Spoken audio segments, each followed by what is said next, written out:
Hi. ಯಾರು ನೀನು? Hi.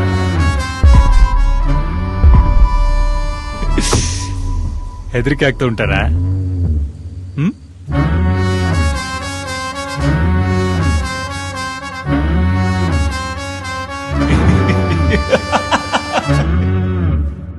ನೀನು ಅವತ್ತಲ್ಲೇ ಇದ್ಯಾ?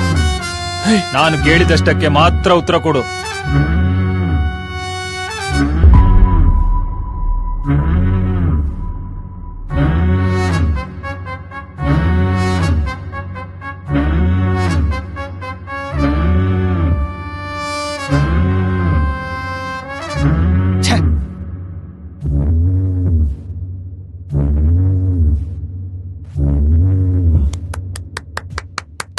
ವಾಹ್,